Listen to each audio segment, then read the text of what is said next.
Marine and stray dog from Afghanistan change each other's lives.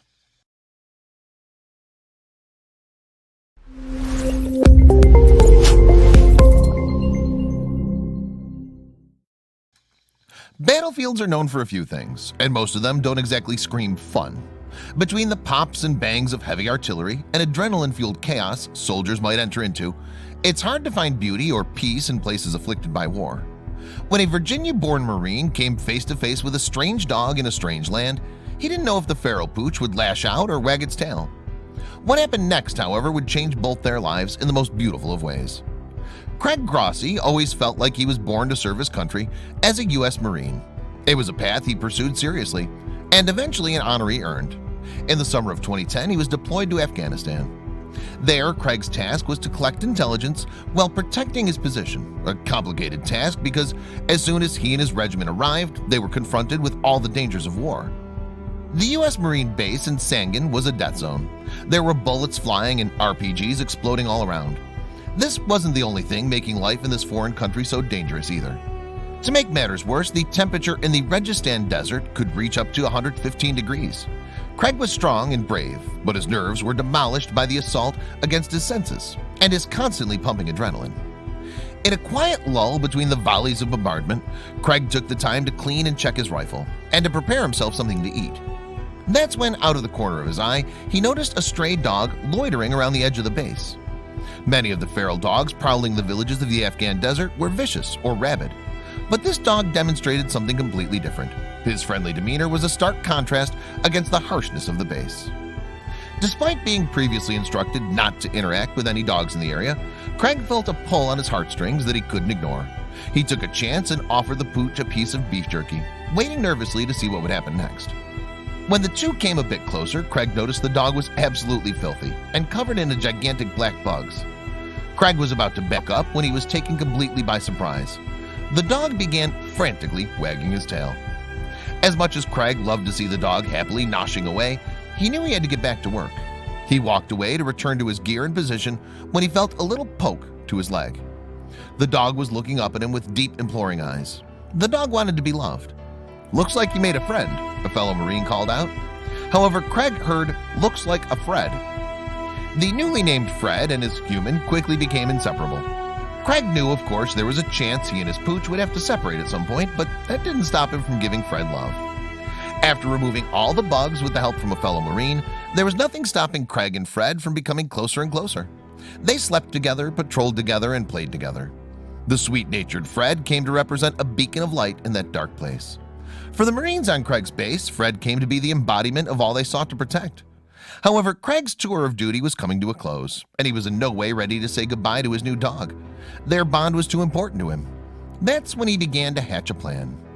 Soon, Craig and his comrades were to be flown in helicopters to Camp Leatherneck, a place for Marines to rest.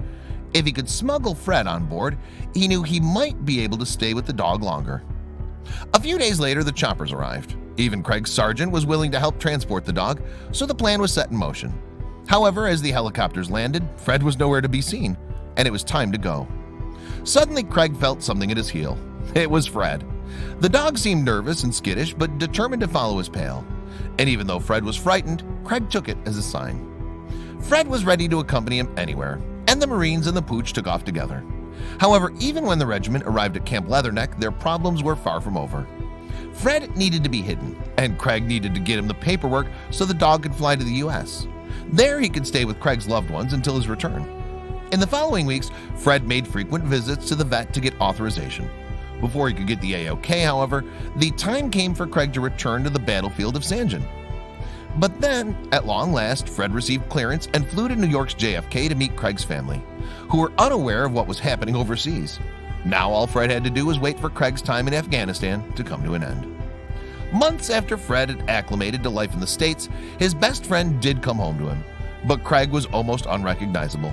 He'd been through hell and back, and it showed. He was traumatized. He'd heard daily gunfire. 2 people from his unit had died in action. The brutalities of war struck him deeply, and he seemed like a whole other person now. As he tried to adjust to civilian life, Craig was plagued by nightmares. Being in large crowds frightened him, and he wouldn't talk to anybody. His only relief was the time he spent with Fred. The charming dog helped Craig start conversations with new people, gently bringing him back into the world. This led him to not only open up about the war, but it even got him talking to a very special woman named Nora. Fred's joy touched everyone who met him. Suddenly, Craig had an epiphany. Other people needed to hear not only his stories, but Fred's as well. Fred's stubborn positivity saved both their lives, and perhaps that mindset could save others too. In those difficult moments in which everything seemed to be falling apart, Fred's example became a way for Craig to remember that there was good in the world. This was a message he wanted others to know. With Fred in his mind and at his side, Craig was ready to keep moving forward. He enrolled in Georgetown University and began to heal from his PTSD. After graduation, Craig wrote his own memoirs entitled Craig and Fred, a Marine, a stray dog, and how they rescued each other. As of 2019, he was traveling across the country as a speaker, accompanied by his girlfriend Nora, their other dog Ruby, and of course the star of the show, Fred himself. Craig's mission was to help others see how stubborn positivity can affect their life choices. He wanted people to remember that when things seem dark, there will always be a reason to find joy and continue onward. For this veteran and PTSD survivor, that reason happened to be irresistibly fluffy, with a persistently wagging tail. And that's a bond that'll last a lifetime.